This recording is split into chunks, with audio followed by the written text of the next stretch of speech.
그에게 십자가를 지워 예수를 따르게 하더라. 아멘. 예수님께서 우리를 권하신 게 우리가 육신의 맘대로 하지 않게 하시기 위해서시죠. 성경 말씀이 놀랍게 우리에게 증거해 주신 한 가지는 예수님이 십자가를 지시는데 바라바라는 밀란과 소동을 일으키고 살인한 자를 이제 풀어주고, 그리고 나서 구레네 시몬은 억지로 십자가를 지게 한 사건을 바로 붙여서 이제 얘기를 합니다. 알려주시라는 거죠. 십자가는 인생이 세상 가운데 마음대로 말씀을 검처럼 휘두르며 살지 않게 하는 은혜를 주시죠.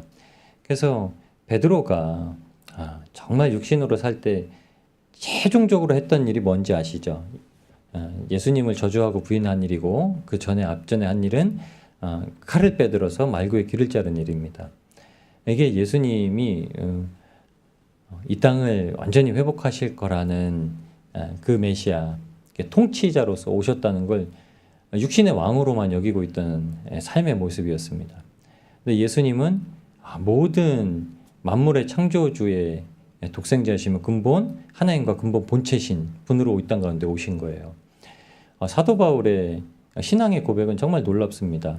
제자들은 예수님과 공생의 사역을 하면서 나와 아버지는 하나다라는 예수님의 이 말씀을 요한도 깨달았어요. 그래서 예수님은 하나님이시다. 그냥 근본 하나님이시다. 하나님이 우리와 함께 하셨음에 그 말씀이 곧 그리스도 예수이심을 이제 요한복음에 증거를 하고 있죠. 근데 십자가만이 석방시켜주는 해방의 자유를 누리는 겁니다. 다른 거로는 안 돼요. 바라반 세상은 믿음 안에서 참되게 살아가면 예수님의 십자가만이 우리를 해방시킨다는 걸 알아요. 십자가는 자기 부인입니다. 그냥 십자가는 자기 부인을 해야만 질 수 있는 거예요. 내 생각도 내려놓고 내 뜻도 내려놓고 내 육신의 모습도 내려놔야지만 할 수 있는 거죠. 그런데 바라바를 낳아주게 된 빌라도는 왜 그렇죠? 유대인이 예수님을 십자가에 못 박혀주고 선택을 해야 되는 거예요. 한 명을 강제적으로 십자가에 못 박으려면 한 명을 세상적으로 풀어줘야 되는데, 그게 여기 이렇게 얘기를 해요. 누가는 밀란을 일으키고 살인으로 말미암아 옥에 갇혀 있었던 자는 풀어주고, 예수님은 십자가라는 사망의 옥에다가 가두는 일을 합니다. 근데 억지로 구레네 사람 시몬도 십자가를 지어서 매게 가게 합니다. 십자가라는 건 참 쉽지 않은 길입니다. 그래서 십자가를 지는 방법은 한 가지예요. 열심히 하는 게 아니라 자기 부인하는 겁니다. 요한복음에는 이거를 예수님께 붙어있는 인생, 예수님께 붙어있는 인생이라고 얘기합니다. 요한복음 8장 31절에 34절에 예수께서 자기를 믿는 유대인들에게 이르시기를, 이제 예수님을 막 따라왔어요. 와, 정말 예수님 당신은 이제 선지자이십니다 하고서 하나님이 보내신 그 선지자였습니다 하고 막 따라다니면서 있는 자들에게 예수님께서 하시는 말씀이 너희가 내 말에 거하면, 그러니까 예수님께서 지금 우리에게 들려주시는 이 성경 말씀대로 살면, 그러니까 거하면이라는 말은 살면이라는 거죠.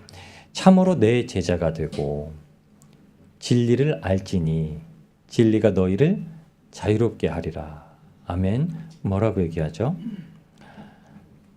진리를 알게 되고 진리가 너희를 자유롭게 하게 된다는 거예요. 진리를 아는 게 자유예요. 진리를 행하는 게 아니라 진리를 아는 게 자유한 겁니다. 리모컨은 저기 있어요. 온도 좀 조절하셔도 돼요. 이게 높이 때문에 그럴 거예요. 더워하셔서 제가 틀었어요. 그런데 사람들이 대답하되 왜 우리가 당신 때문에 자유하냐? 우린 이미 아브라함의 자손이라 자유한데 당신이 이스라엘을 해방시킬 것 같아 따르는 사람들이다라고 얘기를 해요.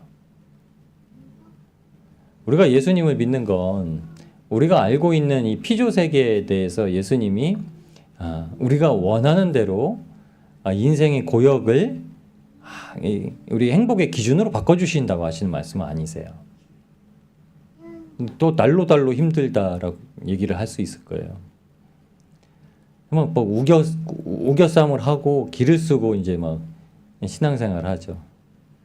뭐 교회가 추구하는 두 가지, 교회에 이제 가장 중요하게 여기는 이제 회생활 두 개를 이렇게 얘기를 하시더라고요. 하나는 구역 모임, 하나는 금요 철야 예배. 그 교회가 이제 거의 전국에서 모여요. 제가 이번에도 그 집사님 내외분을 만나서 이야기를 나누는데, 집이 이제 용인 근처인데 일산까지 교회를 다니시죠. 1시간 반, 주일엔 새벽은 금요일은 그냥 새벽은 가는 길은 편한데 뭐 올 때 되면은 파주 자유로가 막히기 시작하면 2시간, 3시간 걸리는 길을 가는 거예요. 길을 쓰고 가는 거예요. 예배도 못 빠지게 하세요. 지금 조금 있으면 이제 예배 시작하는데 추석 불러요. 1구역 구역장 이름 불러요. 누구누구 안수 집사님, 누구누구 장로님. 그럼 대답해요. 본당에서. 대답 안 하면 체크해요. 왜 독려하냐면 잘 나오시라고. 이거 아니면 붙들 수 있는 게 없다고. 근데 이렇게 얘기해요. 우리가 뭘 하는 게 아니에요. 그냥 그것 하나만 붙들고 있는 거예요. 사람들은 이렇게 생각을 해요. 예수님이 우리의 삶의 자리에 한 부분에 들어오신 거라고 생각하는데 예수님이 우리를 구원하셔서 우리를 부르신 건 그냥 다 들어오신 거예요. 그러니까 십자가에 들어가 있지를 않으면 우리가 자유함이 없어요.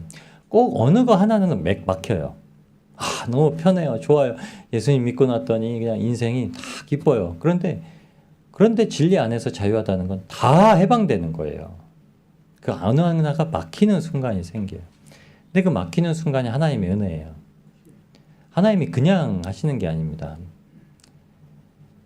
예수께서 대답하시되 진실로 진실로 너희에게 이르노니 죄를 범하는 자마다 죄의 종이라. 우리가 죄와 상관이 있게 사니까 예수님이 뭐라고 하시죠? 진리로 그냥 내게 붙어 있으라. 스데반 집사가 뭐 했나요?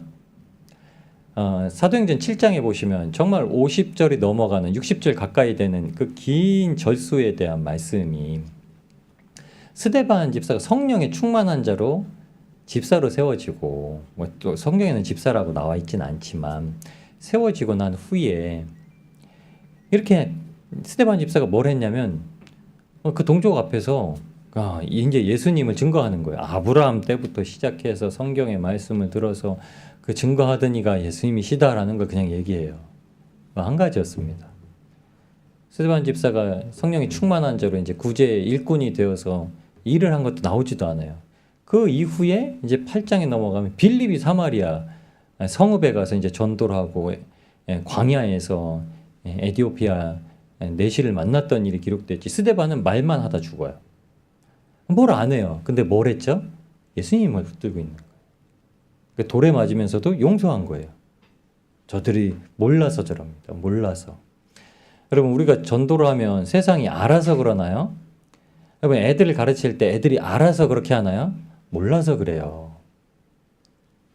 다 큰 것 같은데 정말 이렇게 부모님 속을 썩이는 우리 자녀들을 뭐라고 부르죠? 철없는 것들이라고 부르죠. 철이 없어요. 그러니까 시대를 분별하지 못해요. 그러니까 지금 20대, 30대들은 아무것도 몰라요. 이렇게 얘기하시는 거예요. 청년들이 많이 모이는 교회에 청년들 중에서도 번듯한 직장을 가진 청년들이 소수라는 거예요. 아니 신앙생활 열심히 하고 하나님에 대한 열정이 있으면 그냥 힘든 일이건 어려운 일이건 번듯한 직장을 가지고 거기서 길을 쓰고 열심히 일하고 맡겨진 걸 일을 해야 되는데 그게 아니에요. 내가 배운 만큼 어느 배운 만큼의 것으로 들어가려고 하니까 그냥 대기자 되는 거예요. 대기자. 아무것도 못하는 거예요. 모르는 거예요. 시대가 분별이 안 되는 거예요. 주님 오신다 얘기는 하지만 오늘을 주님만 붙들고 살아가는 것에 모든 초점을 맞추고 만족을 하고 살아가지는 못하는 겁니다. 근데 요한복음 15장 4절에 이렇게 말씀하세요. 내 안에 거하라. 나도 너희 안에 거하리라. 가지가 포도나무에 붙어있지 아니하면 스스로 열매를 맺을 수 없음 같이 너희도 내 안에 있지 아니하면 그러하리라. 아멘. 내 안에 거하라. 이게 무슨 말씀이냐면 붙어있다는 말씀이에요. 붙어있다. 이 붙어있다는 말씀이 그냥 매노라는 말이 이제 그냥 붙어 있는 거예요. 그러면 뭐 하냐면 거하는 거예요. 거주하는 거예요. 머물러 있는 거예요. 그러니까 예수님께서 너희는 내 안에 거하라. 이 말은요. 그냥 붙어 있는 상태로 그냥 있어라. 떨어지지만 마라. 그러니까 이 말씀하시는. 그러면 나도 너희 안에 너희가 붙어 있는 만큼 계속 붙어 있는 거. 왜죠? 가지가 떨어지면은 나무의 주 기둥이 움직여가지고 가지가 떨어진 건가요? 아니에요. 가지가 떨어져 나가니까 기둥은 거기 있는데 그냥 가지랑 이제 단절된 상태로 있는 거죠. 하나님이 우리와 단절돼 계시잖아요. 지금 하나님의 음성 막 다 듣고 계시죠. 성령님의 감화 감동 주셔가지고 막 울고불락 할 때마다 참으시죠. 소통하고 있기 때문에 참으시죠. 근데 우리는 죄 때문에 단절됐어요. 그러니까 하나님의 뜻을 모르고 살았어요. 하나님 우리를 구원하시는지도 모르고 살았고, 우리가 인생 가운데 허덕이던 문제들, 고민하던 문제들, 슬퍼하던 문제들, 아파하던 문제들, 힘들어하던 문제들, 화가 나던 문제들, 막 이런 모든 이 감정적인 요소들, 아니면 뭐 바라보는 환경에 대해서 좌절하고 낭망하고 실패했다 여겨지고 이렇게 하는 모든 문제들이 하나님과의 단절 가운데서 생겨진 문제들이에요. 죽음의 결과라고만 이렇게 죽음의 결과이긴 한데, 그러면 왜 예수님께서 우리를 구원하셔서 구원받은 자들이 그 문제에서 해방되지 못하는 거예요? 아직도 갇혀 있는 거예요. 그러니까 진리 안에서 자유하지 못한 거예요. 자유하다라고 여겨요. 죽어서 천국 갈 거라고 여겨요. 그때까지만 잘 버티면 된다고 얘기를 해요. 근데 솔직히는 못 버텨요. 넘어졌다 일어났다 넘어졌다 일어났다 하는 거지. 근데 신앙생활은 그렇게 되면 안 되죠. 신앙생활은 매번 이기는 건데요. 신앙생활은 십자가에서 하나님 예수님께서 끝내셨잖아요. 그리고 무덤에서 부활하셔서 끝내셨고 2번을 끝내셨어요. 죄를 끝내셨고 사망을 끝내셨고. 그러니까 죄를 저지르지 않고 살아야 되는 게 그리스도인이고, 죽을 것 같지 않은 삶을 살아가는 게 그리스도인이에요. 아파서 막 눈물을 흘리는 게 아니라 아파도 고통 가운데서도 감사하고 기쁘다. 배가 고파가지고 막 낭망하고 쓰러지고 막 이래도 사도 바울이 뭐라고 얘기하죠? 강도의 위험도 당하고 동족의 위험도 당하고 배가 파손되기도 하고 태장도 몇 번이나 맞고 동족의 위험도 겪으면서, 그런데도 뭐라고 그러죠? 이게 자랑할 건 아니지만 얘기한다. 왜 얘기하냐? 이게 우리가 가지고 있는 고난이라고 얘기를 하는 거예요. 근데 그 고난에서 예수님은 딱 한 가지만 말했어요. 붙어 있으라. 가지가 스스로 열매를 맺지 못하나니, 붙어만 있으면 맺는다는 거예요. 그러니까 그냥 예수님을 부르는 순간이라는 거예요. 그러면 예수님 안에 머물러 있습니다. 그러면 내가 막힌 것 같은 형편도, 갇힌 것 같은 형편도, 닫혀 있는 것 같은 형편도, 사방 유교싸움 당한 것 같은 형편도 아닌 거예요. 그게 아닌 일이 됩니다. 사도행전 28장 마지막 말씀이에요. 사도행전 28장 30절, 31절 말씀이 사도 바울의 끝나지 않은 여정으로 이제 사도행전에 성경은 맞춰집니다. 그 말씀이 이렇게 되어 있어요. 바울이 온 2년 동안을 자기 셋집에 머물면서 자기에게 오는 사람을 다 영접하고 하나님의 나라를 전파하며 주 예수 그리스도에 관한 모든 것을 담대하게 거침없이 가르치더라. 아멘. 바울이 지금 어떤 신분이죠? 바울은 죄수의 신분이에요. 황제에게 상소를 해서 황제의 판결을 받아야 되는데 2년 동안 황제의 판결을 받지 못하고 이제 대기자의 상태로 있는데, 그래도 구금된 상태예요. 문제를 일으켰고 그래서 갇혀있는 상태로 옮겨졌던 거예요. 근데 사도 바울이 죄수처럼 여기지 않고 그에게 로마 군병을 붙여줘서 그냥 평범한 집에 살게 해요. 근데 여기 2년 동안 자기 셋집에 머무르다는 말이 바로 여기서 나온 말이에요. 갇혀 있는데 갇혀 있지 않은. 왜 이렇게 성경을 마칠까? 누가가 쓴 거예요. 누가가 오늘 저희가 읽었던 그 본문에 누가가 바라바는 풀려났는데 풀려난 게 아니에요. 죄의 자리로 간 거죠. 구레네 시몬은 억지로 끌려왔는데 끌려온 게 아니에요. 자유의 자리로 온 거죠.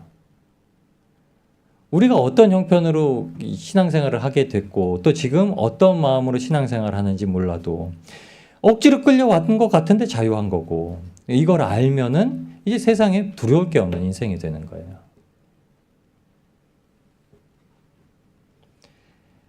사도행전 28장 30절 31절 말씀에 이 마지막 말씀 전에 바로 뭐라고 주시는 줄 아나요? 유대인들이 찾아와요. 유대인들에게 복음 말씀을 전하고 예수 믿으라고 해요.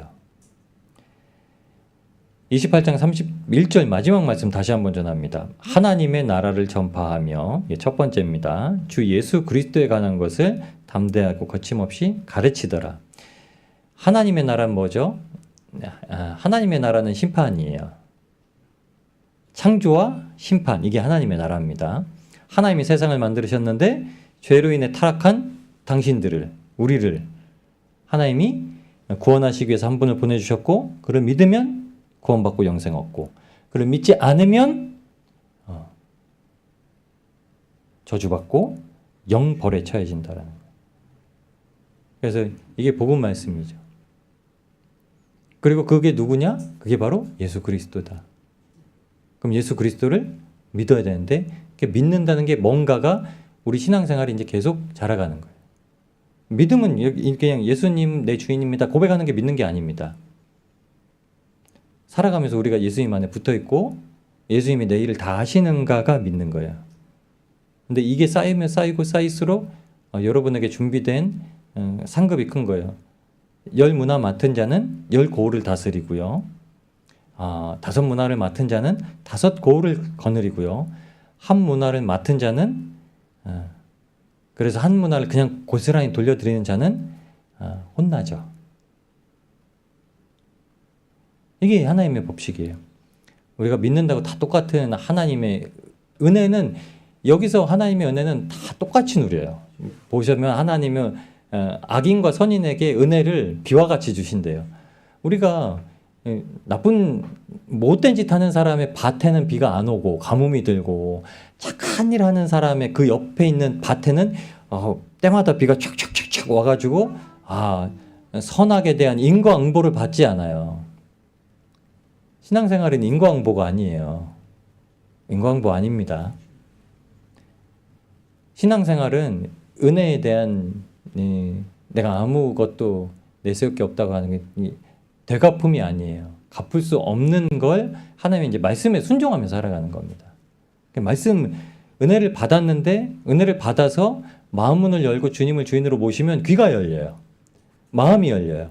그래서 하나님이 뭐라고 하시는지 들어요. 그럼 우리가 이전에는 옛사람으로 머물 때는 안 됐던 것들이 하나님의 음성이 들리면 돼요. 그게 새 사람이에요. 그래서 이렇게 얘기합니다. 사도행전 28장 27절 28절에 이 백성들의 마음이 우둔하여져서 그 귀로는 둔하게 듣고 눈은 감았으니 이는 눈으로 보고 귀로 듣고 마음으로 깨달아 돌아오면 내가 고쳐줄까 함이라 하였으니 그런즉 하나님의 이 구원이 이방인에게로 보내어 준 줄 알라. 그들은 그것을 들으리라 하더라. 이렇게 말을 하고 2년 동안 자기 오는 사람을 하나님이 창조하셨다. 하나님이 이제 심판의 때 다시 오신다. 그리고 그 과정 가운데 근본 하나님과 본체의 신 예수님을 우리의 죄를 대신 값을 치르고 사시기 위해서 십자가를 지시고 우리가 치러야만 하는 마지막 인생의 죽음이라는 그 십자가 형벌을 대신 치르시고 오셨다. 그러니까 십자가를 믿어라. 예수님을 믿어라. 이게 복음이에요. 하나님이 이 세상 지으셨다. 당신도 지었다. 태초전에, 창세전에 이미 우리를 택정하셔서 에베소서 1장 4절에 있는 말씀처럼 당신들 다 정하신 사람입니다. 그러니까 이거는 내가 믿고 안 믿고의 문제가 아니라 부르심에 응답하는가 응답하지 않는가의 문제라는 거예요. 응답하지 않았기 때문에 혼난다는 거예요. 그게 심판이라는 거예요. 그러니까 죽음은 죽어서 정말 더 큰 고통을 겪어요. 100배, 1000배, 10,000배의 고통을 겪게 된다는 거죠. 이걸 계속 가르친 거예요. 밀란과 살인을 저지른 사람을 도와주는 게 세상이에요. 근데 하늘의 법칙은, 하나님의 법칙은 하나님을 바라보는 자를, 예수를 따르게 만드는 게 하나님의 법칙입니다. 지금 그래서 하나님을 바라보는 거예요. 하나님을 바라보고 사는 거예요. 그러니까 우리가 뭐가 되는 거죠? 내가 그냥 주님한테 붙어 있으려고 주님을 늘 생각하고 주님께서 나 때문에 내 이 일상 때문에 십자가는 우리의 모든 일에 대해서 완성하신 사건이에요. 저와 여러분이 가지고 있는 인생의 제일 힘든 문제를 십자가로 해결하셨죠. 죽을 때 되면은 죽을 때가 돼서야 죽음이 제일 큰 문제라는 걸 알아요. 지금은 살만 하니까 죽음이 큰 문제가 아니에요. 죽음보다 더 큰 문제가 돈 문제가 되고 자녀 문제가 되고 건강 문제가 되고 명예 문제, 내 자존심이 무너지는 문제, 내가 진짜 이렇게 사람들 앞에서 면목이 안 서게 만드는 이런 세상들, 그리고 잘난 척하는 세상들, 돈을 자기만 가지려고 하는 것 도저히 못 참아가지고 성과를 달라고 하는 그런 사람들의 마음들, 욕심들, 정욕들, 이런 문제가 지금은 우리가 죽는 문제보다 훨씬 더 커요. 그런데 곧 얼마 지나지 않아서 우리에게는 죽음이라는 게 제일 큰 문제로 다가와요. 근데 예수님은 그 문제를 해결하셨어요. 그래서 우리가 죽음이라는 것을 직면하고 예수님께서 우리를 구원하셨다는 걸 마주하면 우리가 지금 마주하고 있는 문제들은 아무것도 아니에요. 내가 지금 갖고 싶은 건 아무것도 아니에요. 내가 지금 하고 싶은 건 아무것도 아니에요. 할 수도 있어요. 근데 얽매여서 하냐? 자유하게 하냐예요. TV에 어떤 재미난 장면이 나왔어요. 뭐 예능을 찍는데 뭐 그런 거 많잖아요. 예능에는 핸드폰 뺏어가는 것들 막 많잖아요. 핸드폰 뺏어가고 지갑 뺏어가고. 요새는 핸드폰이 없으면 아무것도 못 하잖아요. 뭐 버스가 언제 오는지 확인도 안 되고 전화번호 외우고 있지도 않고. 아마 제 아내도 제 전화번호 못 외우고 있을걸요. 가족들 전화번호 못 외우고 있을 거예요. 그래도 저는 가족들은 외우고 있어요. 네, 교회 가족들은 못 외워도 그냥 대충 직계 가지고 하고 이렇게 그 가족들은 외우고 있어요. 뭐 밖에서 전화할 일은 없지만. 근데 정말 TV에서 그러더라고요. 전화번호를 뺏겼다가 뭐 이렇게 행운 추첨처럼 해가지고 찬스가 걸렸는데 휴대전화 사용하기가 걸린 거예요. 그걸 받아들고서 와, 전화 생겼다. 사진 많이 찍어두자. 이 얘기하고 있고 빨리 전화번호 적어. 그리고 전화해가지고 뭐 물어봐. 이런 걸 막 하는 거예요.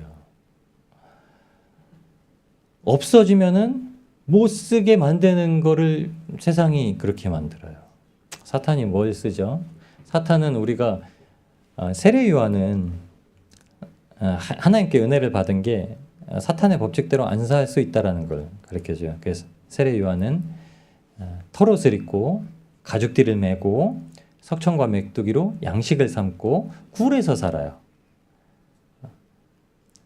세례 요한은 제사장 지파예요. 스가랴 아버지가 제사장이죠. 아버지가 오래돼서 나이가 많아가지고 애를 못 낳았는데 예수님 오실 길을 준비하기 위해서 요한을 낳게 하신 거예요. 근데 요한이 나가서 살아요. 왜냐하면 어렸을 때 자기가 어떻게 난지도 알았고 하나님이 나에게 무엇을 요구하시는지도 알았어요. 그러니까 세례 요한은 다른 사람이 아예 흠잡을 게 없이 정결하게 살았어야 돼요. 왜냐하면 예수님이 오실 길을 준비하는 거니까요. 지금 세례 요한은 예수님 죽고 십자가의 죽음에 동참한 사람들이 걸어가는 길과 똑같아요. 근데 세상 속에서 거룩하게 사는 거예요. 세례 요한은 세상 밖으로 나가서 거룩하게 살았지만 예수님은 성령님을 주신 이후에 세상 속에 들어가서 가장 거룩하게 살라고 얘기하세요. 세상의 속에서 거룩하게 사는 건 온유와 겸손함이에요. 다른 거 없어요. 성경 안에 딱 한 가지만 붙어 있는데 그게 예수님께 붙어 있으라는 말씀이에요. 온유함과 겸손함을 배워라. 수고하고 무거운 짐은 내려두고 예수님의 온유함과 겸손함을 배우라. 그래서 예수님께서 제자들의 발을 씻기면서 너희도 내가 너희를 섬긴 것 같이 너희도 이와 같이 하라라고 말씀을 하세요. 몸이 다 씻겨졌대요. 베드로가 얘기해요. 아니 발 씻겨주실 거면 머리도 씻겨주시고 몸도 씻겨주시고 다 씻겨주세요. 이렇게 얘기를 하는데 다 전신이 다 깨끗하대요. 그런데 발만 씻어주면 된대요. 전신이 다 깨끗하다는 말씀은 사람들에게 나가서 외식하는 자처럼 안 살 수 있다는 거예요. 그 당시 서기관들과 제사장들은 외식하는 자였어요. 속으로는 온갖 욕심은 다 가지고 있으면서 겉으로는 웃으면서 얘기해요. 겉으로는 기도할게요. 하지만 속으로는 기도 안 하고 살아요. 근데 제자들은 겉과 속이 똑같이 살 수는 있었어요. 내가 당신들을 위해서 예수님의 이름으로 내가 행한다. 이렇게 할 수 있었어요. 근데 한 가지를 못했어요. 길 가면서 계속 다퉜어요. 그러니까 조금이라도 더 크고 싶어서. 조금이라도 더 나은 사역자가 되고 싶어서. 한국교회는 조금이라도 더 나은 사역자가 되고 내 교회를 잘 지키려고 연합이 안 돼요. 잘 안 돼요. 지금 내 교회가 해야 될 일이 있다면 연합이 안 돼요. 근데 그때 제자들의 모습이랑 똑같은 거예요. 그런데 예수님께서 말씀하세요. 너희 중에 누구든지 으뜸이 되고자 하는 자는 낮은 자가 되고 종이 되어야 되고 섬기는 자가 되어야 되고, 잔치에 초청을 받거든 상석에 앉지 말고 말석에 앉아서 기다리면 주인이 오시면 너희가 왜 거기 앉아있냐고 하면 모실 것이다. 뭐라고 얘기하죠? 예수님이 이 땅 가운데 가장 낮은 곳에 섬기러 오심과 같이 하면 된대요. 근데 그 제일 쉬운 거죠, 여러분. 뭐 종처럼 뭘 하라는 말씀이 아니세요. 내 심령과 나의 믿음을 가장 낮은 예수님이 거하셨던 자리에만 두라는 거예요.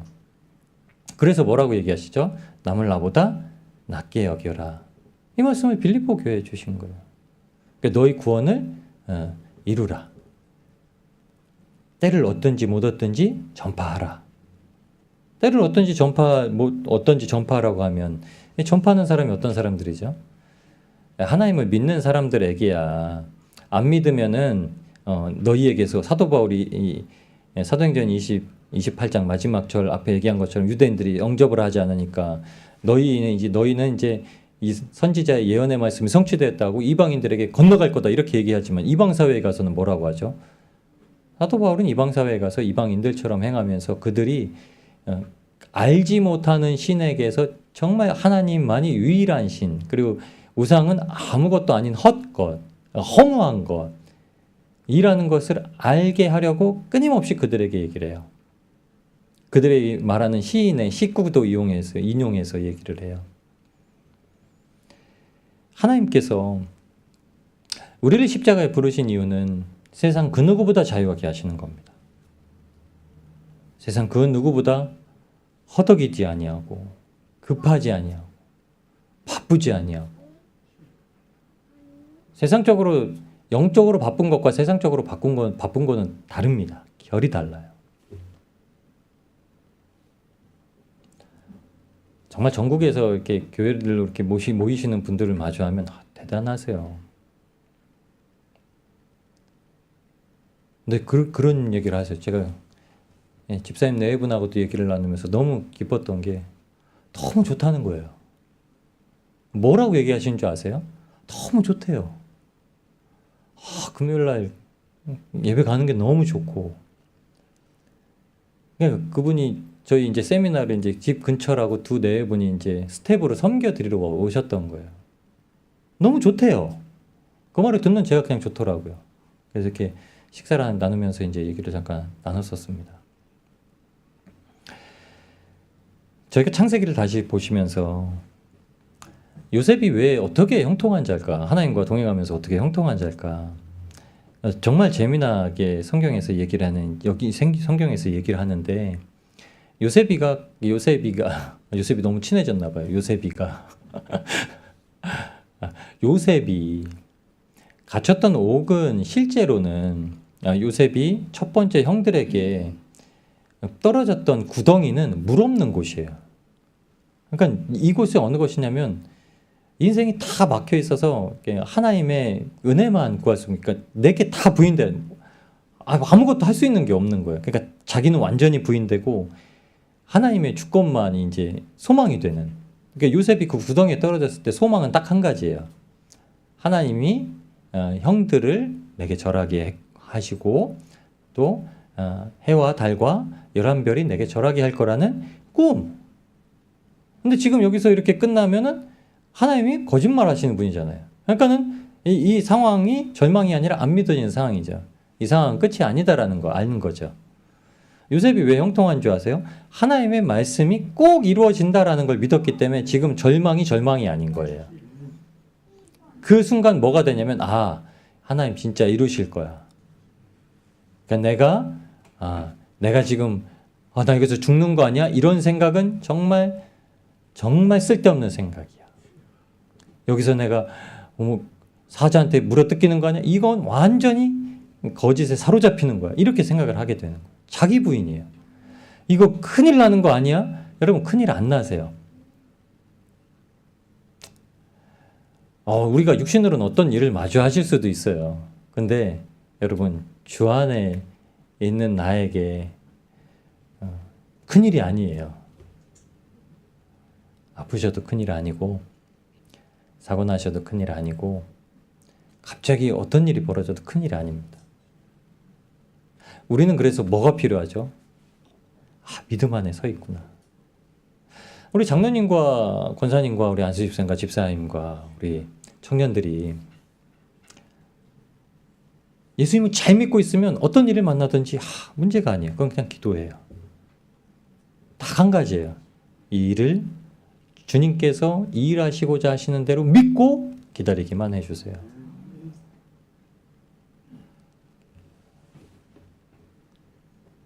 사도 바울이 정말 놀라운 일을 유두고에게 하죠. 유두고에게 엎드려져서 이 친구가 죽은 게 아니다. 생명이 그에게 있다. 라는 말을 줍니다. 요셉이 첫 번째 빠졌던 그곳이 여러분 우리가 영적인 눈이 안 뜨여지면 죽을 일이구나. 큰일 났구나. 절망적인 일이구나. 라고 생각하는 일이에요. 근데 십자가의 은혜 가운데 해방의 자유를 누리면 이런 일이 또 오는구나. 나를 시험하시는, 연단하시는구나. 잘하게 하시는구나. 나를 또 한번 보시는구나. 주여, 주님이 이 문제의 또 주인이십니다. 라고 고백하는 거예요. 그리고 나서 이제 바뀌어지는 사건을 넘어가게 됩니다. 그런데 요셉이 이제 뭐라고 얘기하냐면 창세기 40장에 보면 나는 히브리 땅에 끌려온 자요. 여기서도 옥에 갇힐 일을 하지 않았습니다라고 얘기해요. 근데 이 옥이 구덩이랑 똑같은 말이에요. 근데 이 옥은 어디를 말하고 있냐면 그냥 감옥이 아닙니다. 그냥 감옥이 아니라 성 안에 있는 친위 제장 보디발이 관리를 하고 있는 그곳은 왕궁 안에 있는 그 성 안에 있는 감옥이에요. 그 성 지하에 이제 파져 있거나 예전에 감옥은 대부분이 이제 성 안에 있었죠.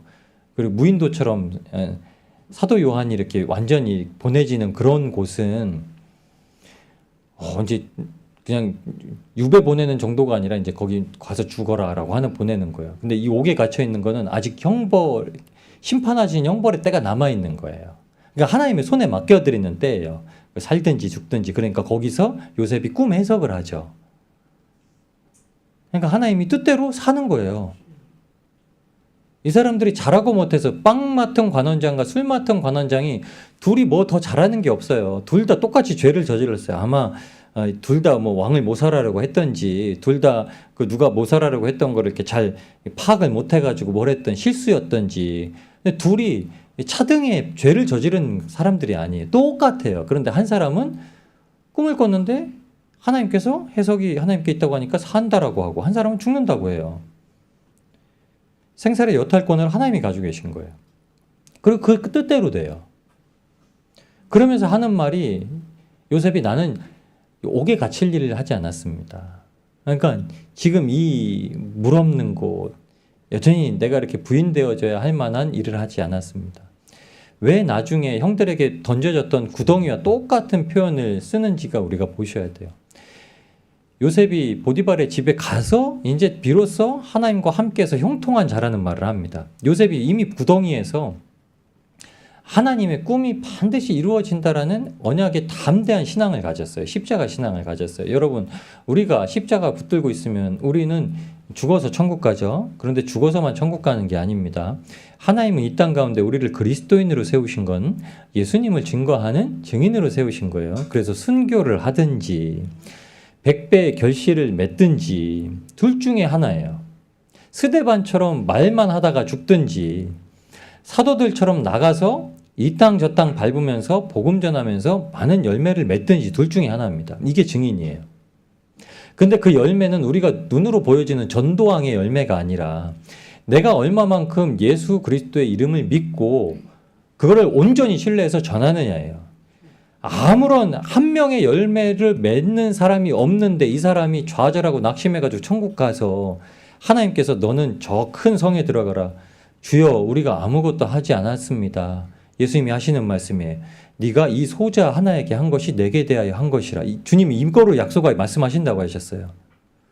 믿는 자들이 하나님의 증인으로 살아가는데 우리가 아무것도 쌓아둔 것이 없습니다. 주님, 믿음에 대해서 아무것도 눈에 보이는 열매가 없었습니다. 이 땅 가운데 제가 믿음으로 열심히 살려고 했는데 아무것도 눈에 보이는 열매가 없었습니다. 그런데 주님께서 우리를 인정하시는 그 믿음이라는 게 무엇이냐? 외모를 취하지 아니하시고 중심을 보신다고 하신 그 원의 뜻이 무엇이냐 하면 하나님의 뜻대로 살아왔다는 거예요. 하나님의 뜻은 천국을 전하고 예수 그리스도를 가르치는 거예요.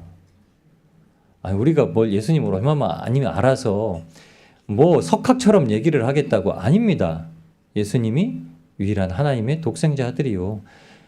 요한복음 3장에 있는 말씀만 하셔도 돼요. 하나님이 하나님을 알게 하는 것, 하나님이 창조주이다, 심판주이다는 건 성경이 창세기부터 요한계시록까지 써 있다는 것만 말씀해 주셔도 돼요. 그리고 요한계시록은 알파와 오메가요, 처음과 나중이요, 시작과 끝이라 말씀하셨다. 하나님이 처음에 아무도 없을 때 계셨고 하나님이 모든 사람들이 다 구원받지 못한 자들은 다 죽음에 이르는 예수님의 재림 때 그때에도 하나님께서만이 그 일을 온전히 주관하신다라는 것만 전하시면 되는 거예요. 그런데 여러분, 그게 믿어져야 돼요. 창조 질서의 세계관이 믿어져야 돼요. 창조 질서는 하나님이 만물의 주인이시기 때문에 내 삶에 십자가가 세워지면 여러분, 흑암의 권세가 이기지 못한다는 거예요. 흑암의 권세가 절대 이기지 못해요. 여러분, 사탄이 미혹하고 눈에 보여지는 것들로 가지고 잘 사니 못 사느니, 건강하니 안 건강하느니, 많이 배웠느니 못 배웠느니 이렇게 판단하고 나누고 하다가 못한다 안 한다 끝난다 하다가 그냥 진짜 끝나는 거예요. 예수님은 우리에게 무엇을 보시냐? 옥에서 건져내시는 그때를 위해서 우리를 인도하세요. 창세기 41장 14절이에요. 바로가 사람을 보내 요셉을 부르매 그들이 급히 그를 옥에서 내놓은지라. 여기서 쓰인 옥도 똑같은 형들이 던졌던 구덩이에요. 근데 이 순간 요셉이 깨달아요. 그래서 요셉이 곧 수염을 깎고 그의 옷을 갈아입고 바로에게 들어가니. 요셉이 이제 왕에게 불려졌다고 사람들이 요셉을 불러다가 요셉의 수염을 깎아주고 그의 옷을 바꿔 입히고 들여보내는 게 아닙니다. 요셉이 뭐라고 하냐면 이때구나. 하나님이 꿈을 보여주셨던 그 성취가 이때구나. 하니 뭐죠? 죄수가 아니에요. 나는 옥에 갇힐 만한 일을 하지 않았습니다. 하나님 앞에 예수님의 이름을 선포하고 살았습니다. 라고 하는 사람에게 수염을 깎고 그 앞에 서서 이제 하나님의 일을 마주하고 감당할 순간이 오게 되는 거예요.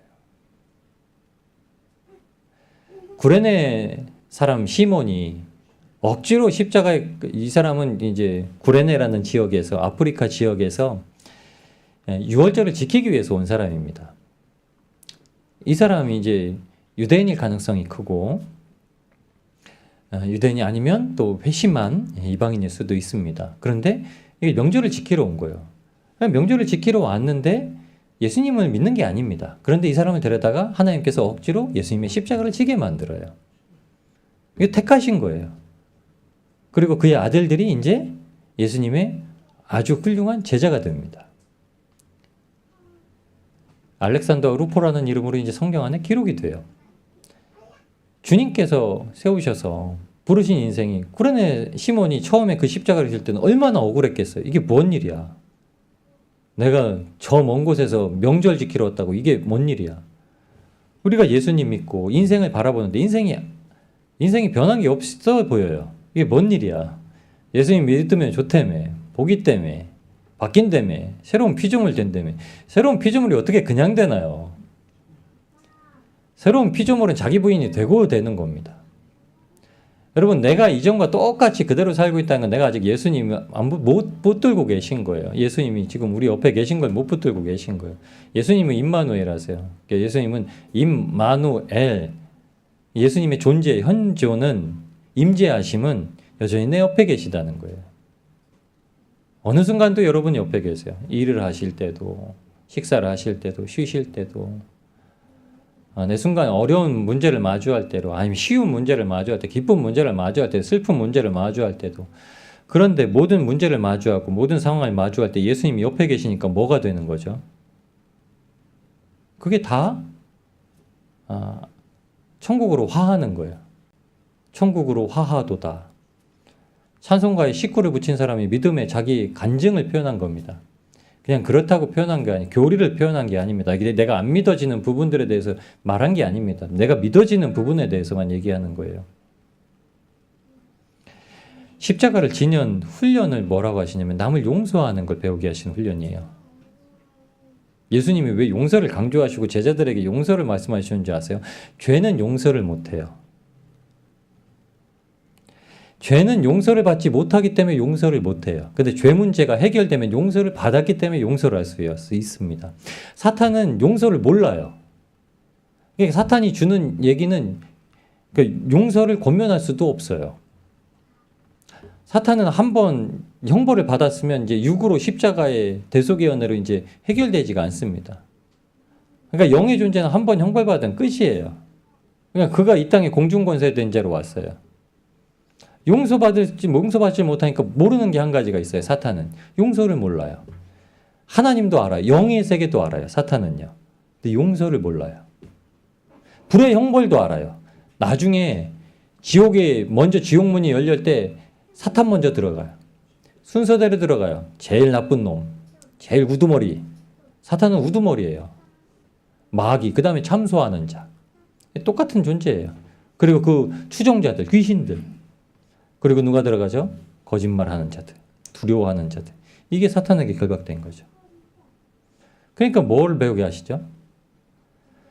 내가 십자가 안에서 자유하고 내가 옥에 갇힐 만한 일은 하지 않았습니다. 이 땅에서 그런데 벌어지는 일이 내가 옥에 갇힐 만한 일이 아닌데 왜 이런 일이 벌어져요? 그러니까 우리는 눈에 보이는 것으로 가지고 우리의 신앙생활, 우리가 가지고 있는 믿음도 기준 삼으려고 하고 신앙생활도 기준 삼으려고 하는 거예요. 아니에요, 여러분. 우리가 경제적으로 어려움을 겪고 있다고 하나님을 못 섬기는 게 아니에요. 근데 육신으로 아프다고 해서 하나님을 못 섬기고 있는 게 아니에요. 문제는 계속 그렇게만 바라보는 게 문제인 거예요. 그 순간을 다 바꾸시는 거예요. 기쁨으로 바꾸시는 거예요. 만족으로 바꾸시는 거예요. 하나님께 영광 돌리는 일로 바꾸시는 거예요. 그렇게 뭐가 되는 거죠? 용서가 되는 거예요.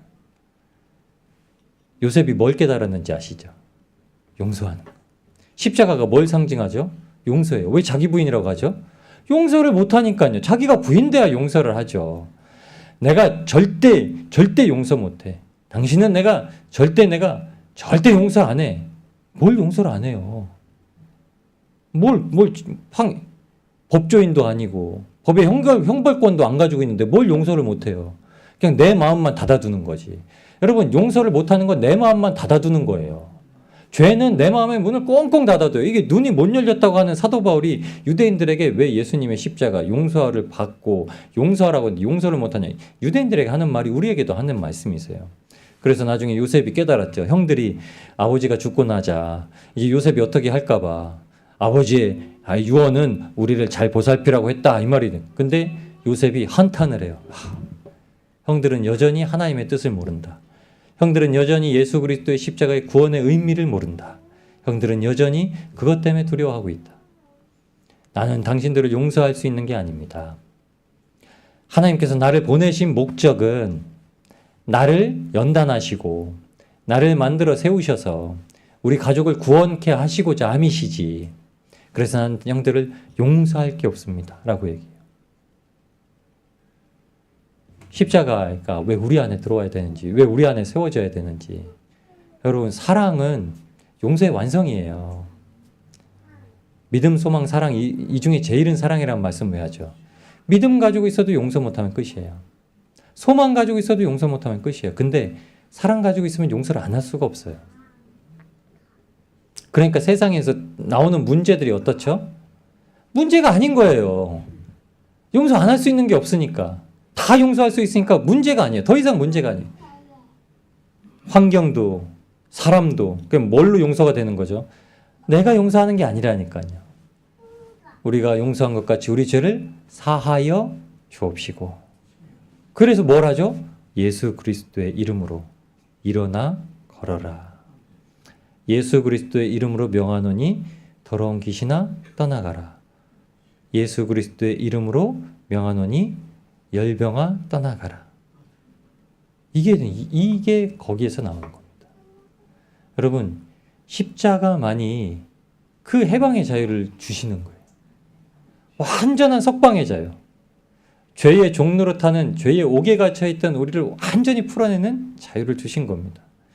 여러분 그냥 붙어 있으세요. 붙어 있고 거기 그냥 거주하며 사는 겁니다. 예수님 안에 붙어 있고 예수님 안에 거하여 사는 거예요. 그리고 자유하게 담대하게 하세요. 여러분 세상이 욕을 하면 감사하세요. 욕을 받는 만큼 상갑 쌓아두시는 거고 내가 반응 안 하는 만큼 상갑 쌓아두시는 거고 십자가의 길을 걸어가시는 거예요.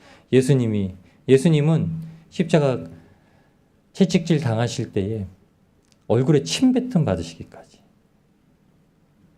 뺨을 맞으시기까지 쇠채찍에 맞으시기까지 십자가에 못이 박혀 돌아가시기까지 예수님 때문에요? 아니요. 예수님 때문에 아닙니다. 우리 때문이에요. 우리가 받는 십자가는 누구 때문에요? 예수님 때문에요? 아니에요. 예수님 우리에게 받으실 게 없습니다. 우리를 뭘로 세우셨죠? 증인은 사람들을 위한 거예요. 전하는 자 없이 누가 믿겠느냐고 말씀하세요. 듣는 것 없이 누가 믿겠느냐는 거예요. 그래서 보내신 거예요. 누구 때문에요? 우리 때문에요? 우리는 이미 구원 받았으면 이제 더는 우리 때문일 게 없어요. 우리는 다 받았고 탄식하는 피조물, 탄식하는 영혼들. 그들 때문에 사도 바울이 뭐라고 그러죠? 참아라, 견뎌라. 성령의 열매를 그들 때문에 주시는 거예요. 나 때문에요? 아니에요. 여러분 내가 그냥 나 바르게 사니까 내 아들도 바르게 살게 해야지가 아닙니다. 얘 바르게 살게 하려고 하나님 붙드는 거예요. 저 사람 바르게 살게 하려고 하나님 붙드는 거예요. 나 그렇게 못하는 사람입니다. 근데 나에게 맡기신 사명이 있으니 내가 저희에게만큼은 내가 바른 모습을 보여줘야죠. 내가 딱 완전히 그냥 붙들고 있으면 저 사람 하나님 택하신 사람입니다. 저 사람은 불평불만하는 사람입니다. 저 사람에게 가서는 절대 불평불만하지 아니하고 감사하고 하나님께서 이루실 일만 말하고 일부러 하는 거예요. 일부러. 그래서 역설로 사는 거예요. 내가 불평이 왜 안 나올 때가 있어요. 우리 불평 나올 때 있어요. 사람 없을 때 혼자 불평하기도 하고 하나님 앞에 넋두리도 하기도 하고 그런데 사람이 볼 땐 절대 안 하는 거예요. 하나님 계시니까. 하나님 날 왜 세우셨는데요? 날 그리스도인 세우신 거예요. 기름 부어주시기 위해 세우신 거예요. 저 사람 기름 부으시기 위해서 나를 통로로 삼으시는 거예요. 예수님께서 우리에게 기름 부으시기 위해서 십자가 지시고 보혜사 보내주신 거예요. 여러분 주님이 다 하시는 거예요. 그러니까 주님을 믿으시고 그 자리에 서 있는 거예요. 말씀 들으시고 그 안에 거하여 사실 때 여러분 자유를 누리시는 거예요. 그 안에서 자유. 자유는 방종이 아니라 말씀드렸어요. 자유는 탕자가 아닙니다. 자유는 탕자가 회개하고 아버지 앞에 내가 이제 아들이 아니라 종입니다라고 하는 게 자유예요. 종이 그 집에서 할 일이 뭐 있어요? 책임이 아무것도 없어요. 종은 책임이 아무것도 없습니다. 종은 그 집에 모든 사물을 맡아야 되는 주체자가 아니기 때문에 아무 책임이 없어요. 여러분 인생의 책임은 하나님께 있는 거지 여러분에게 없어요. 인생이 안 돼서 내가 못해가지고 안 됐다 아니에요. 내 자녀가 잘 안 된 게 내가 잘못해서 아닙니다. 내가 가난하게 사는 게 내가 열심히 안 해서 아니에요. 내가 진짜 아파서 사는 게 내가 건강 관리 못해서 아니에요. 여러분 절대 그게 아닙니다. 내가 하나님을 붙들고 있는 게 문제예요. 하나님만 붙들고 있으면 돼요. 예수님만 바라보고 있으면 되는 거예요. 예수님과 동행만 하면 되는 겁니다. 구레네 시몬이 억지로라도 십자가를 지고 갔어요. 주님께서 억지로라도 뭐라고 하시죠? 억지로라도 옥에서 내보내려고 옥문을 열어주시는 거예요. 그런데 영의 눈이 열려야 옥문이 열려진 게 보이는 거예요. 여러분 오늘도 우리의 닫혀진 마음, 우리의 갇힌 마음 이걸 주님께서 다 여시는 거예요. 한 가지만 고백하시면 됩니다. 진리로 자유합니다. 예수님이 우리를 붙들어 주셔서 제가 주님에게 붙어 있습니다. 성령님의 열매도 뭐로 내죠? 내 노력이 성령의 열매가 되는 게 아닙니다. 성령이 오시면 열매 주시는 거잖아요. 붙어만 있으면 열매를 맺고 더 열매를 맺게 하시려고 깨끗하게 하신다는 거예요. 우리가 왜 정결하게 되고 깨닫게 되는지 아세요? 내가 잘 열심히 성경을 막 100번, 200번 읽어서 깨닫는 게 아니에요. 주님 앞에만 붙어 있었더니 주님께서 살도록 깨달음을 주시는 거예요. 내게 그 말씀이 들려야 사는 거지. 안 들리면 살겠습니까? 너 정직하게 살아라는데 말씀이 안 들리면 정직해지겠어요? 욕심 부리지 말고 살아라 하는데 말씀이 안 들리면 욕심을 버리고 살 수 있겠어요? 말씀이 들려지면 사는 거죠. 여러분, 주님은 해방이십니다. 예수님이 십자가를 지신 것 다 해방하셨어요. 지금 우리를 얽매고 있는 것이 있다면, 나를 힘들게 하고 있는 것이 있다면, 여러분 지금 이 순간 주님께서 그것에 대해서 우리를 석방하시고 자유하게 하시고 옥에서 풀어주게 하시는 겁니다. 바라바처럼 풀려나면 안 돼요. 예수님이 이미 한 번 십자가에 달리신 예수님이 지금 내 삶에 또 다른 십자가를 지시면 안 돼요. 내가 예수님의 그 십자가를 구레네 시몬처럼 지고 가야 됩니다. 그러면 여러분 쉽고 가볍고 기쁘고 감사하고 찬송하고 기도하는 일들이 우리에게 그냥 넘쳐납니다. 주님께서 우리에게 그 일을 행하셨습니다. 오늘도 우리의 삶 가운데 그 놀라운 일을 행하신 주님께 성령님이 오시면 다 끝납니다. 성령의 기름 부으심이 계시면 다 끝납니다. 그 주님, 성령 오순절 성령 강림을 기다리는 우리, 성령님을 고대하는 우리, 이미 우리가 성령을 받고 있지만 더 큰 성령님의 역사하심과 더 깊은 성령님의 교통하심으로 선명하게 들리는 주님의 말씀을 들고 이 세상 가운데 주님의 증인으로 살아갈 수 있게 되기를 원합니다. 믿음으로 우리가 함께 고백하시며 나아가실 때 우리에게 역사하시는 그 주님의 기쁨이 우리의 마음을 차고 넘치고 터지게 만드셔서 새 부대가 아니면 도저히 못 사는 성령이 우리에게 들어오면 새술과 같이 막 누룩과 같이 발효돼서 터진다는 거예요. 내가 옛 사람, 옛 몸을 가지고 있으면 터져버려요. 죽어버려요. 못 살아버려요. 그러니까 뭘 해야 되죠? 새로운 피조물로 살 수밖에 없는 거예요. 거듭나서 살 수밖에 없는 거예요. 옛것은 아무것도 아니라 다 새로워져 살 수밖에 없는 거예요. 그 삶을 오늘 살아가게 하실 줄 믿습니다. 우리 함께 주님의 이름 부르시고 기도하실 때에 하나님께서